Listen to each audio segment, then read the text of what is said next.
welcome to Graph Lab Podcast, your go-to podcast for health, beauty, and wellness. I'm Dr. Jana, your aesthetic doctor. And I'm Dr. John, I'm a cosmetic surgeon.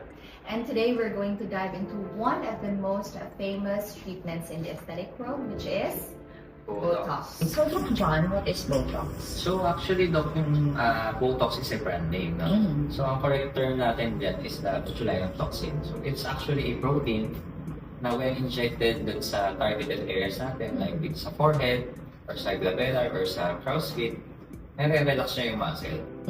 So ang nangyayari doon, nagkakaroon ng less wrinkle formation, yung mga fine lines medyo nag-smoothen out. Correct. So that's actually one of my favorite treatments. Kasi when I do that, it makes my skin look smoother and younger looking. Okay, Doc. So, paano ginagawa yung Botox? So, actually, madali lang siya. So, we apply, pwede tayong topical anesthesia, pwede rin tayong cold compress lang or ice para manang area. Then, we inject lang small doses ng Botox or the toxins natin. It's non-surgical? Yes, non-surgical, quick, and actually no downtime. Pwede ka nang bumalik sa activity mo after procedure. Yes. Okay, so how many days are you gonna be able to see the results? So, it varies kasi, no? So, some patient, 3 to 5 days may effect na. Some patient, up to a week or 2 weeks pa. So, depende. And how about the duration? Sa duration naman, naglalast siya for 3 to 4 months. Sometimes 6 months.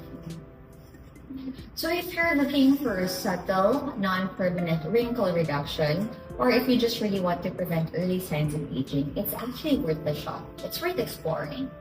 Yes, Doc, tama ka na. So, lahat tayo nag-age, aging is normal.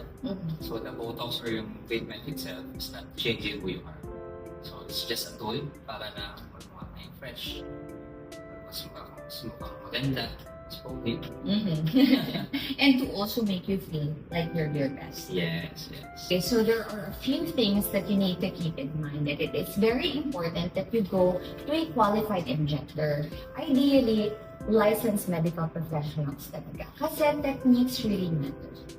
Yes, Doc, Jana, tama ka dyan. Kasi some patients, kapag nasosobrahan ng gamot or ng Botox, nagkakaroon sila ng look na parang frozen or yung parang silang robot. Wala silang expression. Correct. Or wala na tayong muscle movement. And hindi yun yung goal natin. And the goal is? The goal natin is natural looking with facial expression pa rin and muscle movement.